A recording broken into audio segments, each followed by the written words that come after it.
Masyadong maingay, di ka ba naiingayan? Maraming gustong maging tama, pero ano bang tama?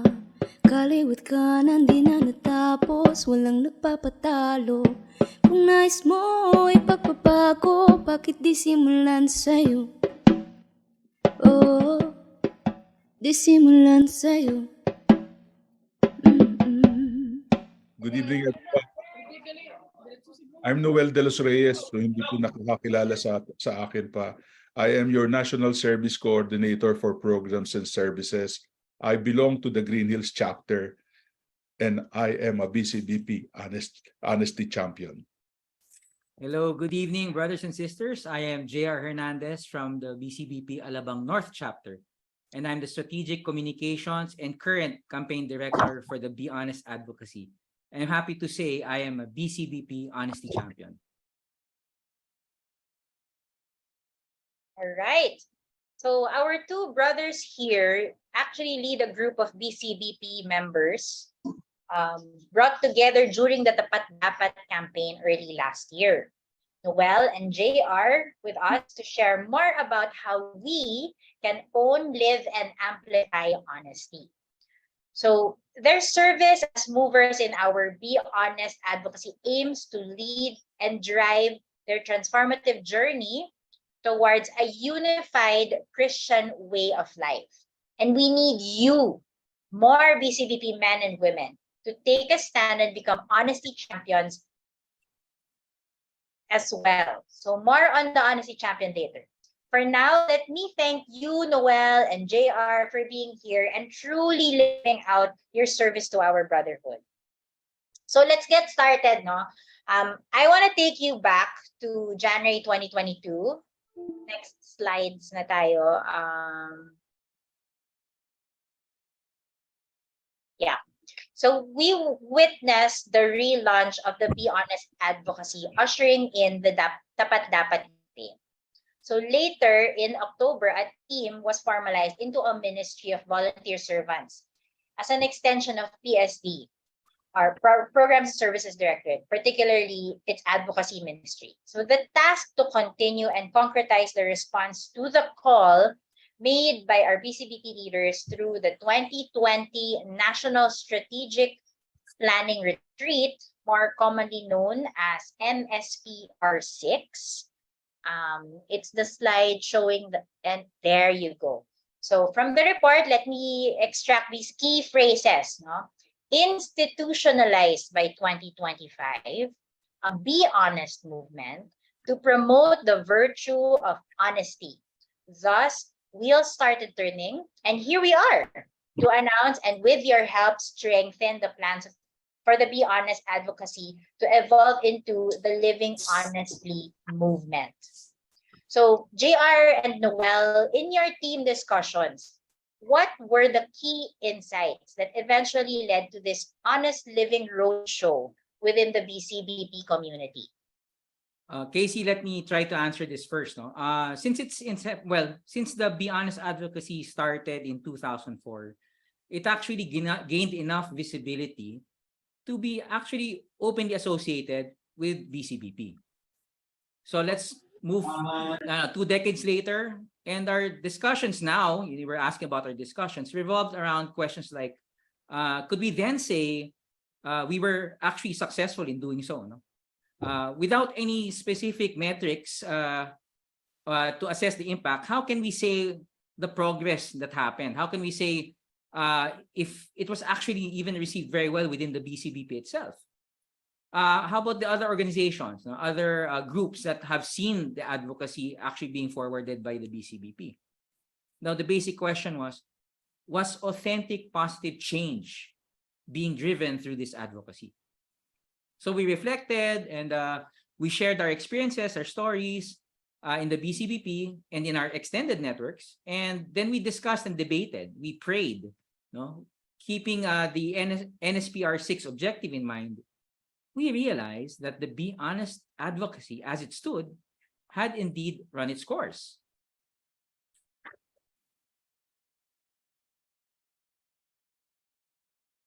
And added to that, no, we recognize that honesty living is actually a journey of transformation. How? Through authentic positive change to what end? Towards an integrated Christian way of life. No, I'll repeat that. It's really honest living, no, our road to a unified Christian way of life, having an integrated Christian way of life. So, as BCBP members, we need to own it, we need to live it, and amplify it.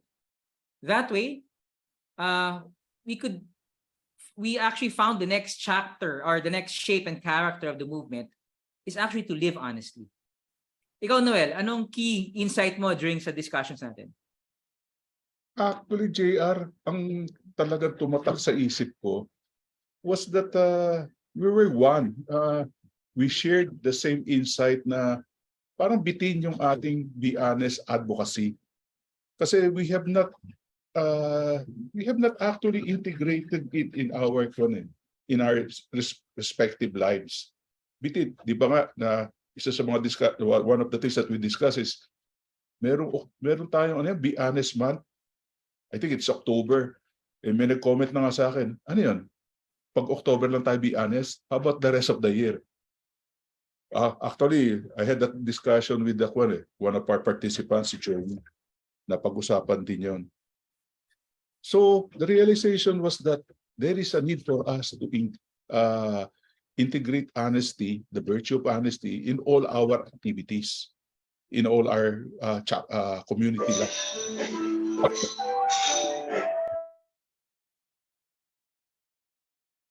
Tapos ang maganda rito, another thing that really struck me was when we shared, sabi nga ni JR, when we shared our honesty experiences. But what really touched me was when we discussed yung instances where your honesty was compromised. Diba? It takes faith and courage to admit that. Diba? Sabi nga ni, I think it was Annie who mentioned okay lang naman i-discuss mo yun . Ang problema if you're not sorry about it, hindi ka nahihiya. Diba? Pag natutuwa ka pa na ginawa mo yung dishonest act, that would be a problem. Yeah. Actually, yun tama ka doon, Noel. No? Actually, Noel, case if you remember, when we had that grand breakfast last January 15, 2022, when the Be Honest Advocacy was relaunched as the Tapat Dapat campaign, we had our keynote speaker, si Bishop Ambo, and he actually mentioned something, and I'll read the quote. No, I'll read the quote. Baka lang misquote ako. When we strive for the truth, we can be a reflection of God. That was also coupled with the retelling of the Be Honest of the advocacy's origin, no, and how it relates to our story of evangelization and being change agents in the marketplace, no. Yun nga, di ba? Bringing Christ to the marketplace and winning the marketplace for Christ through honest living. So, actually, the Tapat Dapat campaign was capped off by a launch of a song that February of 2022, yung Tapatan Mo ng Tapat. And all these elements asserted one central message. Diba? It's authentic, positive change begins with the self. No? Driven by our core values, love for God, love for community and country, and commitment for doing God's work. Yeah, it's good that you mentioned the retelling of the Be Honest advocacy story, because my next question invites you to continue telling that story. What are the key milestones that we achieved through the Tapat Dapat campaign? Okay, well, first of all, that well-attended campaign launch received a lot of good media mileage. No, actually, we were even featured. That clip is actually we can see that in the Kapatiran website and the Kapatiran Facebook page, no, and paulit-ulit yan. And then the music video was later launched of Tapatan Mo ng Tapat with matching lyrics yun. So yung lyrics nandun, just really talking about being tapat, no. And then later on, it was played in a lot of BCBP breakfast meetings. The song was played actually in the beginning as we wait for the clock to count down to start, no. And then this has actually increased a lot of awareness, no, and clarified the idea that honesty starts within self before it can permeate to our BCBP community and onward. Dahil, tayo dapat mismo tapat, di ba? Tapat dapat. Kaya nga ang ganda ng coin, di ba? Saka pansin mo, pag binaliktad mo yung tapat na word, tapat pa rin yung spelling, no? Pati. Kaya tapat dapat tayo. And of course, support was evident in social media and beyond. I'll quote the numbers lang. We track Facebook page reach of over 600,000 since January 2022 with over 11,000 engagements. And that's in terms of the social media currency of likes, follows, and shares, which altogether indicate the tapat dapat's online success. BCBP members themselves posted actually photos and things that they've been doing on the side, no? And videos of their own practices of tapat dapat, where they show their own posters or their own what you call this, stickering, t-shirts, di ba? And it's even, you know, I can even sense that it was even discussed in their private chat groups, all relative to the tapat dapat campaign. Actually, after the relaunch of the after the relaunch of yung last year ng Be Honest campaign natin, to tapatan ng tapat, a number of dioceses started to mount our Be Honest slogan, yung tapat dapat. In fact, there were co-brandings, pinopost yun sa mga harapan ng mga simbahan, mga dioceses. Tapos yung part, nagkaroon, if everybody could remember, during that time, kasi nagkataon election nagkaroon ng halalang marangal, and we were part of that halalang marangal. We tried to stamp our identity. In fact, nagkaroon sila ng yung Be Honest pledge. Although hindi masyadong maganda yung turnout, there were still significant politicians or those running for office who signed the Be Honest pledge. Ibig sabihin nun, nasa consciousness nila yung honesty. And let's not forget also, nagkaroon ng bigla ang production and distribution of collaterals. Di ba? Dami natin nakikita rin, tapat-dapat. Di ba? Dati pagka in fact, there are certain chat groups tawag nga sa akin eto na si tapat-dapat. Kumbaga sa nakabit na hindi lang Be Honest Di ba? Tapos yun nga, yung mga collaterals, yung nilalagay natin yung sa yung mga members natin, nagpapalit ng mga kanila, yung mga Facebook page nila, nakalagay yung tapat dapat. Everything, it was everywhere. It was being manufactured. May mga tumatawag sa atin, paano ba kami pwedeng makiko-brand sa inyo? Unfortunately, nagkaroon lang ng dyan, medyo bumaba when the election was finished. Kasi nga, there was a misconception that the tapat dapat was election-related, which is not. Ito na lang. The mere fact that we're gathered here today proves that it is not election-related. Yes. Yung collaterals, yung favorite ko dyan, yung face mask yung may tapat dapat. So, until now, I still use it, until now.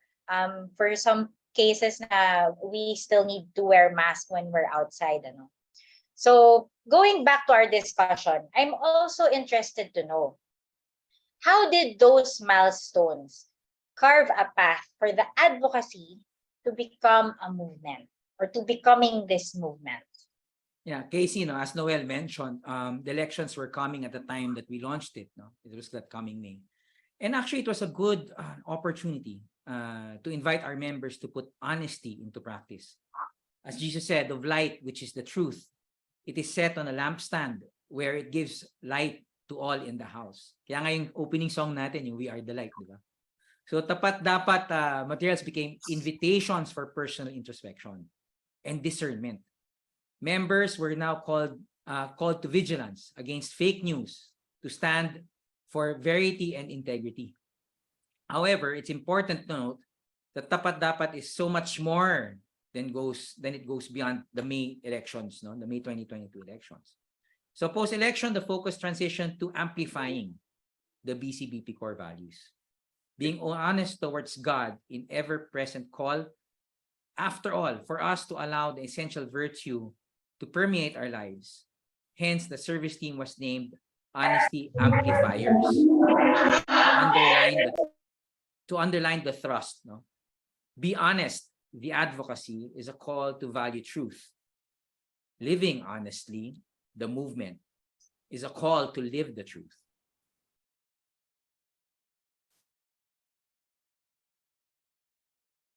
Yes, so now that you've mentioned honesty amplifiers, okay, I'd like to invite the rest of the volunteers who are here with us to join us on Spotlight.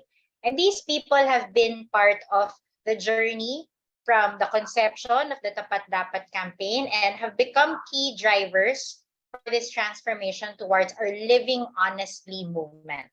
So Noel, may I ask you to introduce the team behind all the progress of this Be Honest Advocacy? As Noel calls out your name, you can wave hi and unmute yourself and say hello to everybody. O sige. Ako to no particular order to hindi by age pero sige. Hindi ko nababanggit si JR kasi kilala nyo na eh. First is syempre yung aming beauty queen, Annie Salvador, who is from BCBP Baguio chapter. Lead for content development, also writer-researcher for all communication materials produced. And syempre naman, we have Det Hoben, okay, also known as Good evening. Bernadette. Dami pangalan yun eh. From BCBP Makiling Mission, former lead for content development, now focus on social media management of Tapat Dapat for BCBP Kapatiran. Also content writer, researcher, multimedia artist, and designer. And acting as moderator for this roadshow, dapat pala inuna kita Casey, no? The very present Casey Prico, BCBP Alabang Chapter, Content Curator and Organizational Communications Design and Program and Project Management. There are 4 other team members, but they're not here with us tonight. We have Matt Domingo, BCBP Alabang North Chapter, lead for creative content design and also asset custodian for all Be Honest Tapat Dapat communications, media, and files.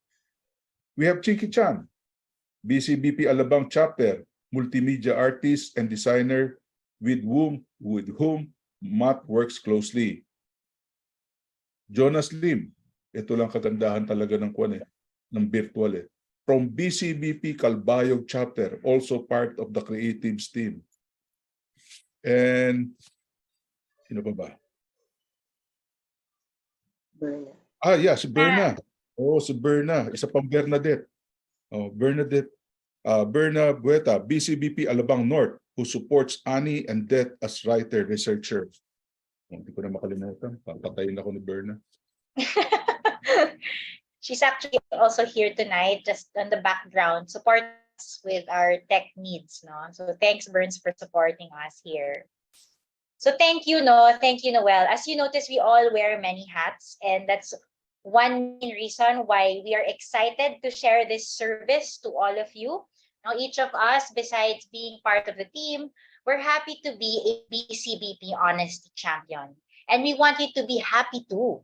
Because as fellow BCBP members, we are all called to become honesty champions.